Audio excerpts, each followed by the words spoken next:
I'm gonna walk you through the review for the 2-in-1 selfie stick tripod, which in the description says it's suitable for traveling and it's compact. I want to mention a few things as to why I'm kind of rating it between 3.5 to 4 stars. Really depends on what your use model is and what you're looking for, but there are some things that I personally find not good as a start off to this product. So in the box that comes with this product, you would find a relatively straightforward Bluetooth remote control, which is quite generic. I think you get this very easily. So, and the pairing and stuff like that is not too difficult. And also this has nothing to do with the tripod. So I'm not going to talk too much about this or at all. It also comes with a GoPro attachment, which I don't have a GoPro, so I can't speak too much about it. But if you need one, this is available. And in terms of the box, as you can see, it's a very straightforward box, nothing unique or interesting. It does have very, very minimal amount of instructions here. If I can just zoom in a little bit for you. So this is all you get to see. It emphasizes a lot about how you're going to attach the camera to your phone, and then how the whole Bluetooth pairing is. This is all you get in terms of instruction. One would think that setting up a tripod shouldn't be all that difficult, because that was my expectation, but it took me longer than I wanted. The other instruction it came with was a Bluetooth setup. Again, nothing worth mentioning. I did get a few people to try to kind of figure this whole tripod situation out, just in case I'm the only one who has problem using it. But turn out it is pretty much a problem. So let me show you. The tripod comes with just this much of a marking. When you see this mark that says lock and unlock, know that this black piece here is not movable. It's attached. What it's saying is really on the ring side. It took me a while to kind of figure out, like, does this ring actually do anything for the tripod? One is not for the extension of the tripod. You just pull with a relatively good amount of force, because it's not that easy. Takes a few practice. So if you're traveling and stuff and you really need it to come off as an extended arm, you may not want to put it back and then redo this like umpteen times. Not intuitive, but it's there. And then the second thing is figuring out how to open the feet was annoying. So first of all, you kind of have to pry in here. What didn't appear that obvious to me initially was this ring actually refers to the tripod feet per se, not the extension of the arm. So, but when you put it on a resting or a compact mode, this is going to stop you from opening the tripod. So essentially, you cannot use this tripod at this height.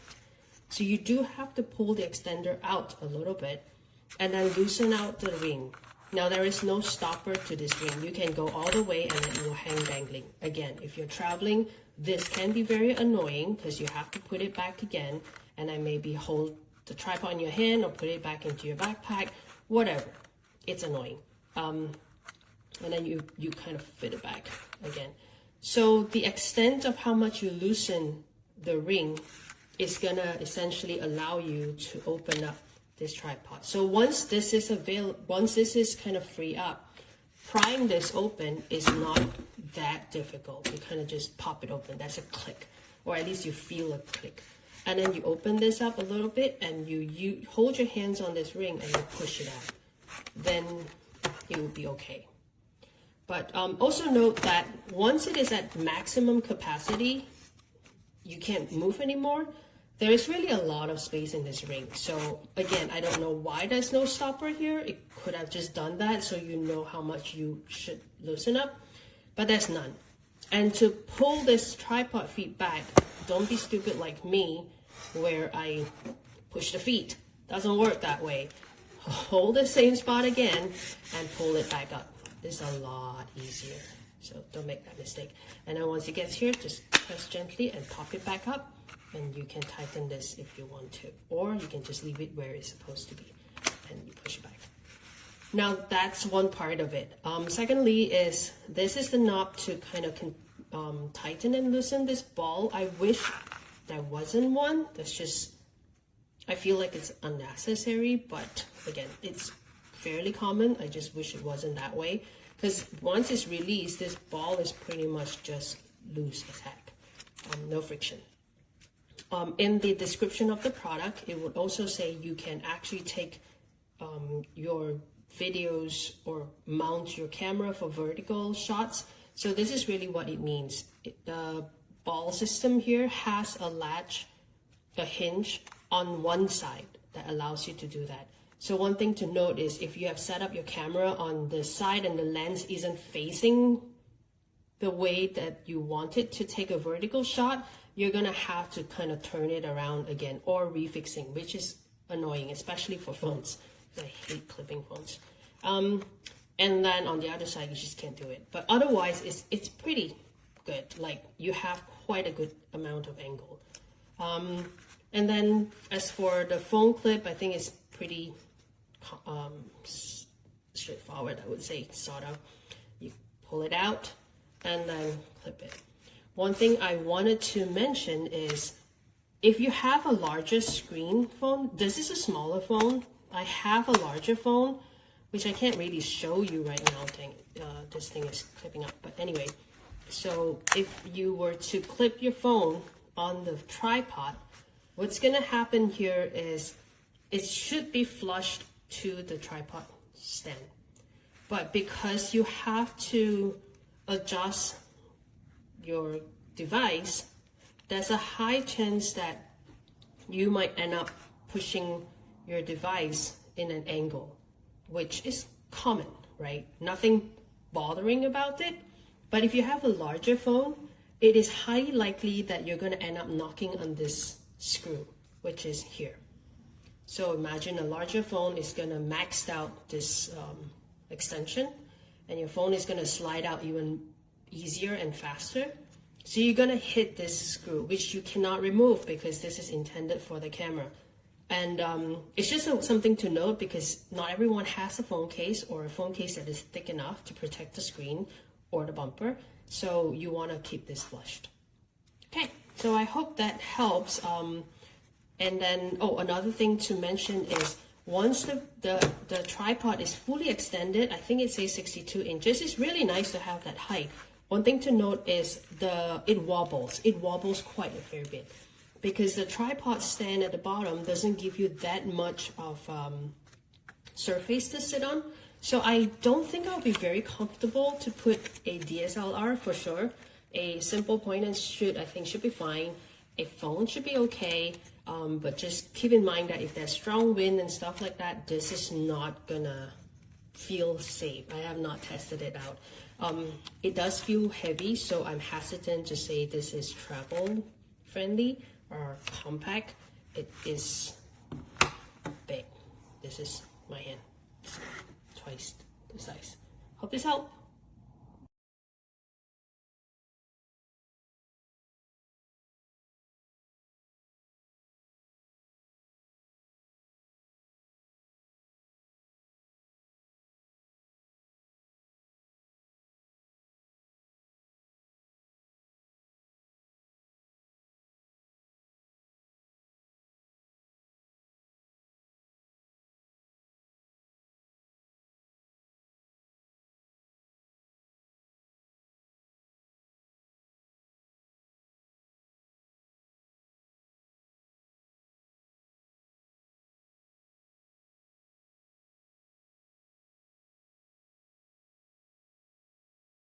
Bueno, tengo que editar esta opinión porque no había leído bien el funcionamiento, entonces me había equivocado al hacer la reseña.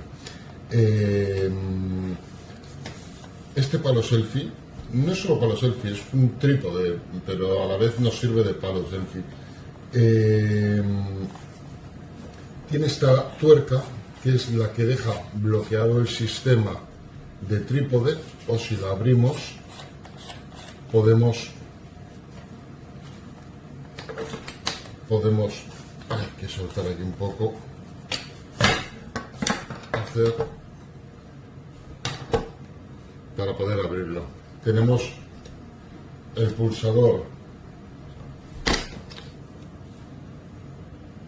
que podemos utilizarlo como trípode para sacarnos fotos o en esta forma para utilizarlo como palo selfie. Y luego en la parte superior lo bueno que tenemos es que viene con este accesorio que es para colocar el teléfono, y luego, como cualquier otro trípode, tenemos la rosca de 1/4. También viene con un adaptador para cámaras GoPro, y en este podríamos colocar una rótula para colocar cualquier otro tipo de cámara. Es muy ligero, muy resistente, muy duro. Viene con este diseño en plan, no sé si se puede apreciar, tipo carbono. Y creo que la longitud total es 1,75 metros, o sea,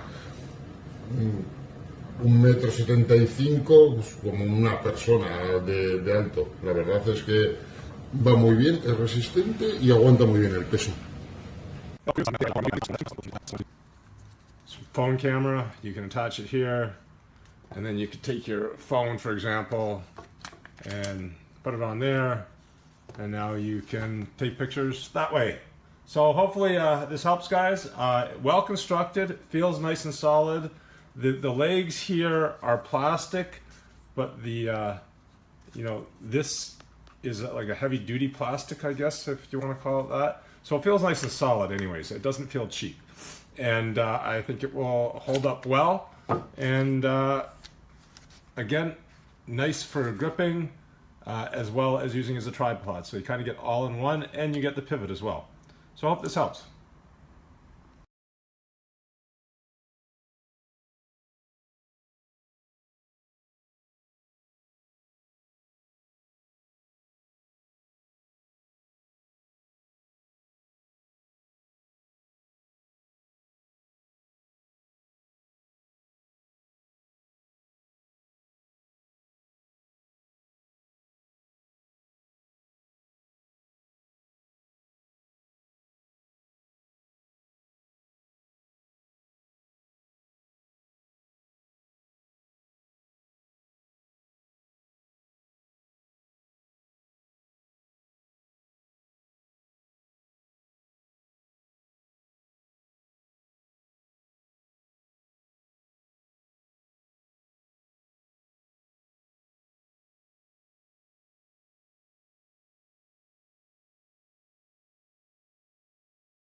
The K&F selfie stick mount is one of the most clever I've seen. Simply extend the base, flip the top up, and you have a fully functional phone mount.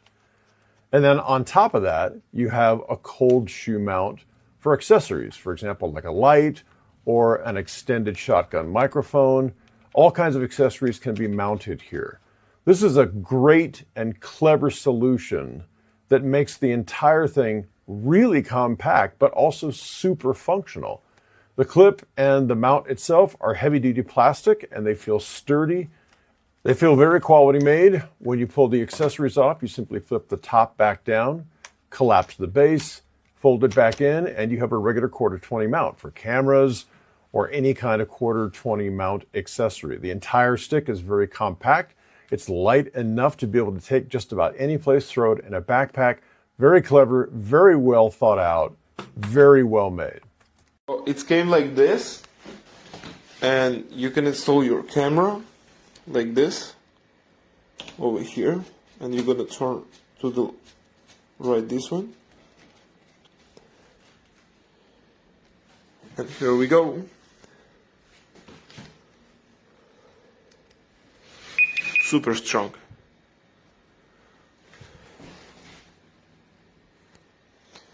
And then you have to do like this, so that way, more,